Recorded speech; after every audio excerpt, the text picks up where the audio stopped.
Warahmatullahi wabarakatuh. Izin memperkenalkan diri, saya Reza Faizal Huda, mahasiswa Universitas Siber Asia. Izin memaparkan di sini saya memaparkan untuk tugas UTS Manajemen Resiko.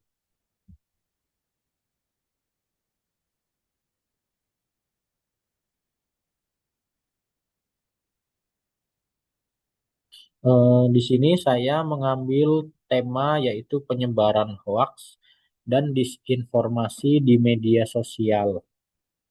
Di sini saya mengambil cuplikan dari postingan salah satu institusi di Kementerian Keuangan, yaitu Direktorat Jenderal Pajak.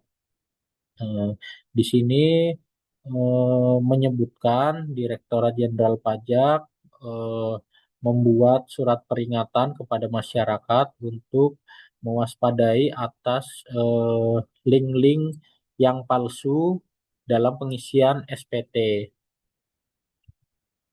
Latar belakang fenomena tersebut yaitu perkembangan teknologi digital dan media sosial telah memudahkan masyarakat memperoleh informasi secara tepat, termasuk informasi perpajakan.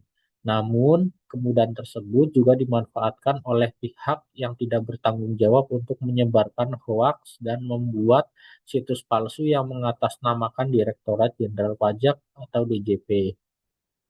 Pada kasus tersebut, DJP memberikan peringatan mengenai beberapa situs palsu yang menggunakan nama dan tampilan menyerupai situs resmi pajak.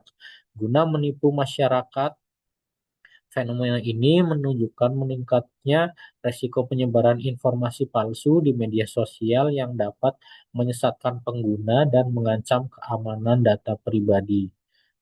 Banyak masyarakat yang kurang teliti terhadap alamat domain sehingga berpotensi menjadi korban penipuan digital. Selanjutnya, identifikasi jenis risiko. Yang pertama, risiko informasi atau information risk, yaitu penyebaran informasi palsu atau hoax yang menyebabkan masyarakat menerima informasi yang tidak benar. Yang kedua, risiko keamanan siber, cyber security risk, yaitu situs palsu dapat digunakan untuk mencuri data pribadi, akun, maupun informasi keuangan pengguna. Yang ketiga, risiko reputasi atau reputational risk.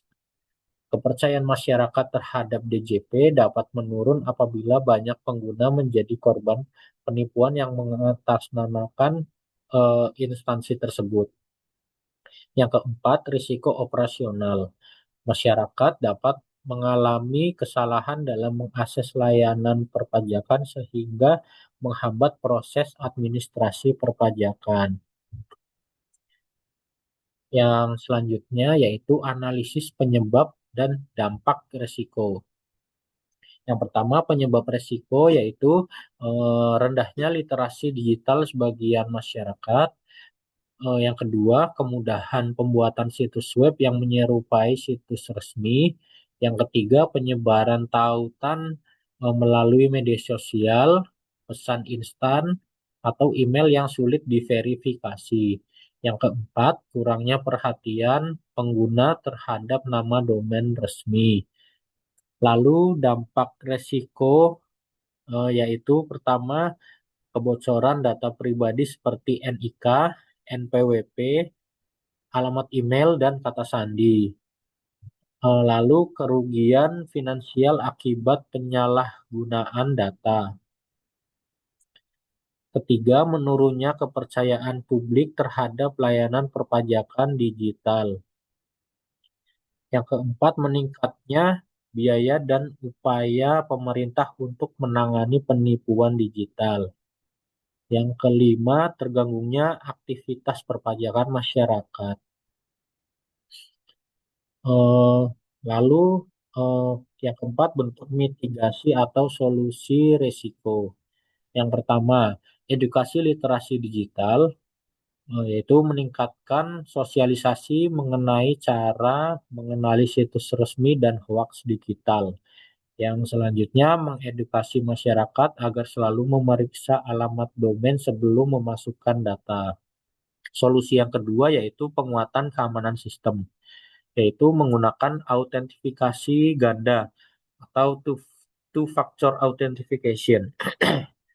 Selanjutnya, memperkuat sistem deteksi dan pemblokiran situs palsu. Solusi yang ketiga yaitu kampanye informasi resmi.